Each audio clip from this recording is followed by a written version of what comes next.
Thank you, IAA. Thank you, Megha, for having us here. I am Madhura Dasgupta Sinha, and I have been a banker for the past 25 years. But the last 18 months of my professional journey has been the most fulfilling, the most wonderful part of my life.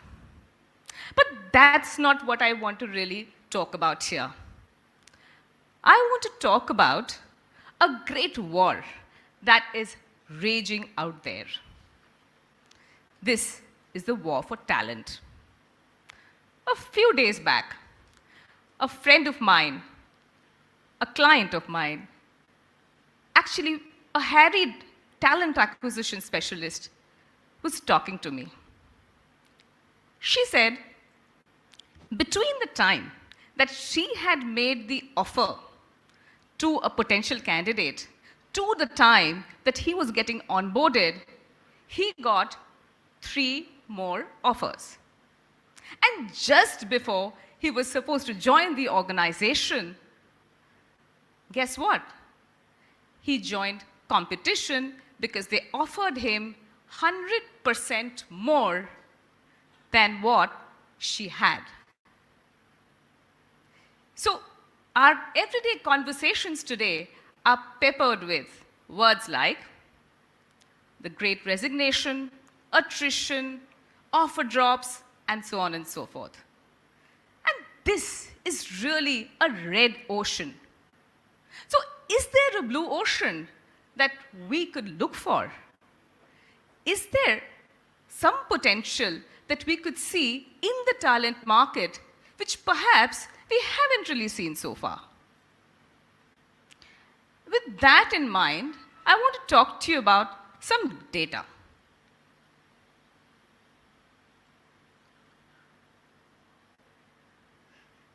Has my screen changed? Yes. Did you know that India is among the worst performing countries in terms of women's participation in the workforce, in terms of women's economic empowerment and participation? Did you know that we rank 6th from the bottom in a list of 156 countries in the Global Gender Gap Index in this list? And did you know that things were not always this bad? In fact, in the last 15 years, we have seen a declining participation of women in the workforce, and in the post-pandemic world, it's actually dropped to less than 20%. What does that mean for us? It means that 100 out of 100 working age women, less than 20 are part of the economy, are actually adding to the GDP. So when we started pondering on these questions, we thought, how do we buck this trend?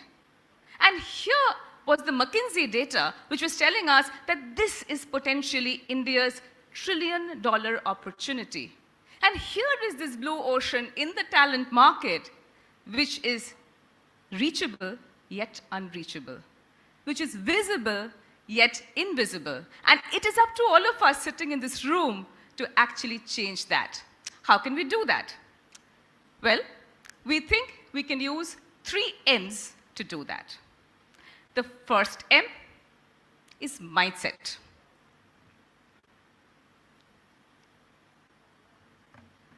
What do I mean by mindset? Mindset is something that you cannot see, cannot touch, cannot smell. And can you really change mindset? In the last 18 months in my journey, we have found that you can change mindset. You can use nudges and triggers, which are continuous and consistent. Mindset is all about breaking boundaries.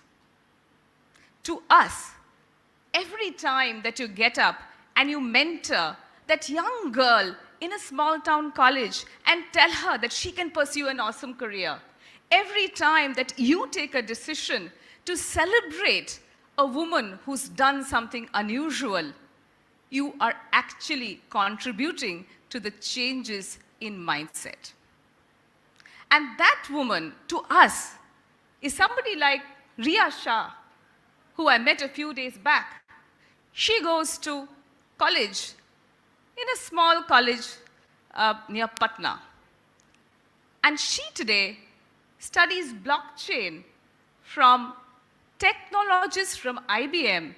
And she dreams of being that woman in JP Morgan Chase who is talking about a career in artificial intelligence and machine learning. She studies psychology. Ria studies psychology. She knows that in her mindset, she's broken that boundary that you don't have to study engineering to be in technology. It's a great time to be a woman in STEM. That's how we define mindset. The second M in our mind is motivation. And what have we seen in that?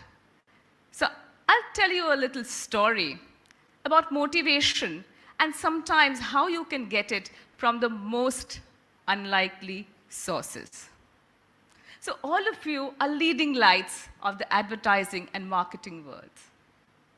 And every time that you decide to celebrate a woman who's taken that call to get up and to start work after 22 years, you spell motivation.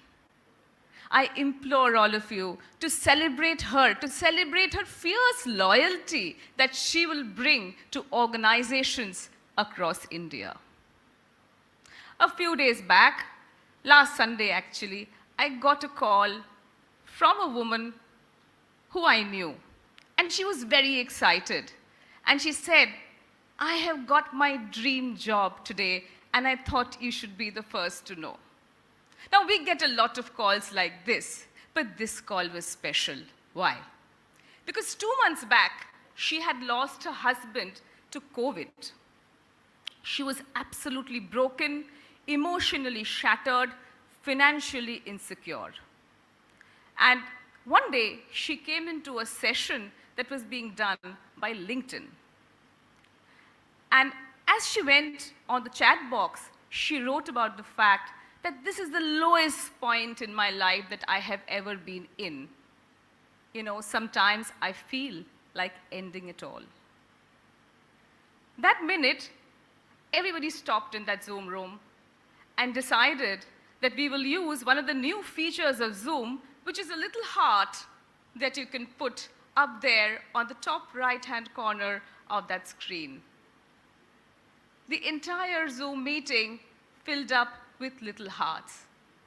And she decided that she is going to turn from that point in her life. And she told me that that was the point when the tide turned from me. And I started looking at LinkedIn, and guess what? I have actually got my dream job through LinkedIn.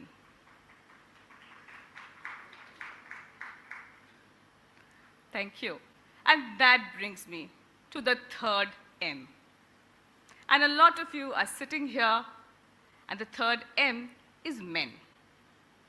You know, I really empathize with all the men. Here we talk about motivation and mindset and the spark that ignites, but no one really tells you what to do or how to do it. There isn't really a playbook. But I remember seeing one, I think it was last Sunday, and I'm sure all of you would have seen him. He was the young boy in the white turban, in the recreated Cadbury ad, and that, his name is Prabneet Singh. So if you want to know what the third M should look like, I suggest look at Prabneet Singh. He is a fine example.